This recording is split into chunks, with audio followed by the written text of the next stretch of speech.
हाबाफारिजों जों बेखौनो फोरमायनायजों जे बर' थुनलाइनि राव हारिमु बेखौ जोङो साफ्रोमबो बर' माहारियानो बेखौ जोङो गोजौआव दैखोलांनाय बेखौ गोजौआव बोखोलांनायनि हाबाफारिखौ जों उन्दै उन्दै इयुन जेनेरेसनफोरनो जों मोनसे बिथोन बायदियै जोङो होलांनो बे हाबाफारिखौ जों लानाय जादों आरो जों बे हाबाफारिखौ जों इयुनावबो लाबाय थागोन। गोबाव सम बर'फ्रा सोमावसारनानै मोनसे दिनै सेपारेट डाइरेक्टर आलादा बिथोनगिरि बर'फ्रा मोनबाय, नाथाय बर' थुनलाइनिफ्राय मा फोरमायहरगोन? बे गोबाव नाजानायनि गेजेरजों जे बिटिआर एकर्डनि दारै जे बर'फोरादि सेपारेट डाइरेक्टर मोनबाय, बियो खोब मोजां जादों। बियो जोंनि बर' थुनलाइ आफादनि गोदोनिफ्रायबो नाजाबाय थानाय मोनसे दाबिमोन। थेवबो बे दाबिनि गेजेरजों बे बिटिआर गोरोबथा जुदि लाबोनो हादों, बेयो जोबोद मोजां जादों। मानो होननानै बुङोब्ला बे सेपारेट डाइरेक्टरनि गेजेरजों बर' थुनलाइ आफादनि बा बर' फोरोंगिरिफोरनि बिनि बिजाबनि जेंना आरो बर'नि फोरोंगिरिफोरनि बे जेंनाफोरखौ बे सेपारेट डाइरेक्टरानो फोजोबसिगोन। आरो बिदि जायोब्ला जोंनि बर'नि राव थुनलाइ बियो जौगागोन आरो बर'फोरनि जे भेन्सार स्कुलनि समस्या आरो बाखिखिनि जे बिजाबनि समस्या बेफोर बे डाइरेक्टरनि गेजेरजों जोबगोन होननानै जों सालबारिगुरि बर' थुनलाइ आफादनिफ्राय बेखौ जों फोरमायहरनाय जादों। आथिखालनि लाइमोनफोरखौ थुनलाइ सुजुनायफोराव मा फोरमायहरगोन? जोंनि बर' थुनलाइ आफादनि जे थांखि आरो बिथायानो जाहैबाय, बेनो जाहैबाय बर' थुनलाइ आफादनि बे बर' राव थुनलाइ हारिमु बेखौ जौगाहोनाय। दा उन्दै उन्दै लाइमोन बिनानावफोरा बे बर' रावखौ जोङो मोजाङै सोलोंनानै बे बर' रावनि जोङो थुनलाइ सोरजिनो नाजानांसिगोन आरो जोंनि बे थुनलाइफ्रा जों बुहुमनि सुबुंफोरखौ एसे सिगिनाय हानाय बायदि बा मोजां रोखोमै जोङो थुनलाइ सोरजिनो नाजानांसिगोन। मानो होनब्ला जोङो बर' थुनलाइ आफादनि साहित्यनि गेजेरजों बर' साहित्य सभानि गेजेरजों जोंहा साहित्य एकाडेमि बान्थाबो होनाय जायो आरो बर' थुनलाइ आफादा गोबां बान्थाफोर दङ। बेबायदिनो बेफोर बान्थाफोरखौ जोंनि लाइमोननि लिरगिरि बिथांमोना लानो नांगौ। मानो होननानै बुङोब्ला बेफोरखौ एसे मोजां लिरगिरि बा मोजां मोनसे क्रिएटिभ लिरगिरिफोरनोसो होनाय जायो। बेनिखायनो आं खावलायो उन्दै उन्दै लाइमोन बिनानावफोरा बे बान्थाफोरखौ बा बर' थुनलाइ आफादनि बे मावनाय हाबाफोरखौ बिथांमोना एसे गोसोआव लानानै बे बान्थाफोरखौ नाजावनो लानांगौ आरो। आथिखालाव गोबां नुनो मोनसै बर' बिजोंखौ गारनानै इंलिस मिडियामाव फरायनाय आथिखालनि गारजेनफोरखौ, नाथाय मा फोरमायहरगोन? बे दुखुनांथाव। बे बर' हारिनिनो बा बर' थुनलाइ आफादनिनो बे मोनसे जोबोद दुखुनांथाव। जों बेनिखायनो जोङो जेरै सालबारिगुरि बर' थुनलाइ आफादनिफ्राय जों बेखौनो खावलायो जे जोंनि मेलेमजिबि बिमा बिफा गारजेनफोरा आसलथे बर' रावखौ जोङो अनसायनांगोन आरो बर' रावजोंनो जे फरायनानै जोङो फरायनांगोन। मानो होनना बुङोबा आथिखालाव बर' राव फरायनोबा बर' बिजोंजों फरायनानैबो जेबो जानो हायो बिदि नङा। जे ए.पि. आब्दुल कालामाबो तामिल भाषाजों फरायनानै, महात्मा गान्धीयाबो गुजराती भाषाजों फरायनानैबो गोबां गेदेर गोलाव जानो हादों। दा बिनिखायनो आरो जोंनि गेजेराव गोबां APS ACS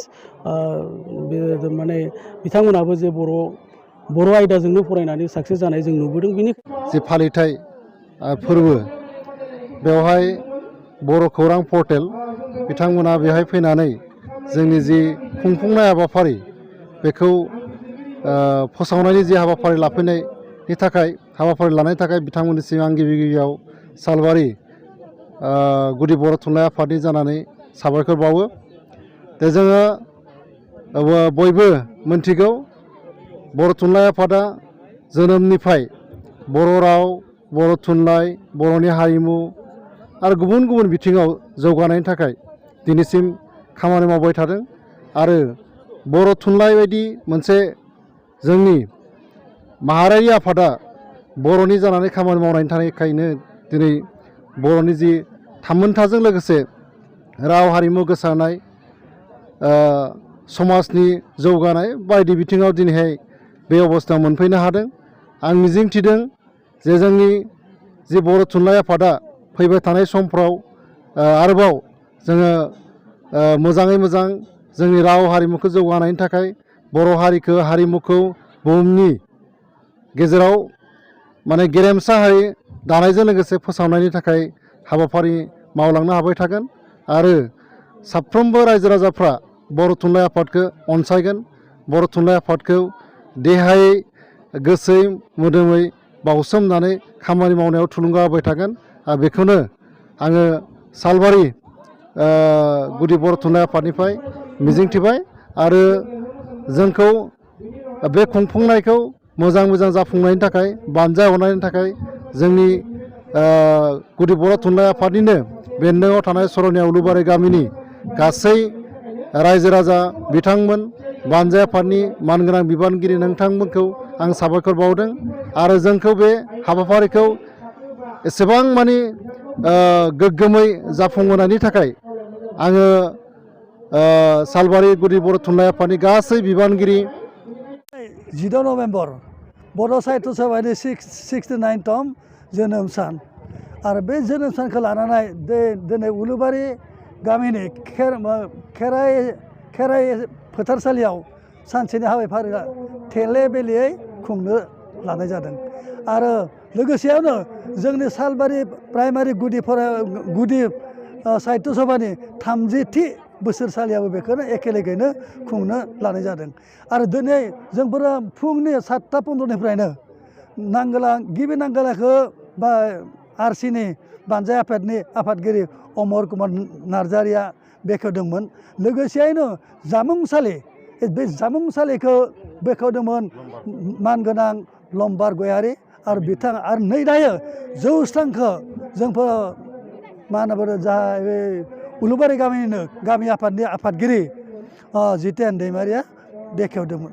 दायो सानसेनि हाबाफारि जानायलाय दायो सोलिबाय दङ गुबुन हाबाफारियाव मा खालामनायलाय बै जा खन्थाइ आवरायनाय आरो हरखाब बुंलायनाय आरो जायगायावनो सावगारि बोनाय बायदि हाबाफारिया सोलिगासिनो दं आरो बेनि बेलायाव जोंफोरो जोंनि बे गामिनिनो सेथि थाखोआव मेट्रिक हक HS हक BA हक बेबायदि हाबाफारि आनजादफोराव सेथि बाहागो मोननाय फरायसा फरायसुलिफोरखौ जोंफोरो बरायनो आखायाव लादों। लोगोसेयावनो बे गामिनि बैसोगोरासिन सुबुं आइजो हौवासायानो जाथों हिन्जावसायानो जाथों जोंफोर बेखौ बरायनो थाखाय दिनै हाबाफारि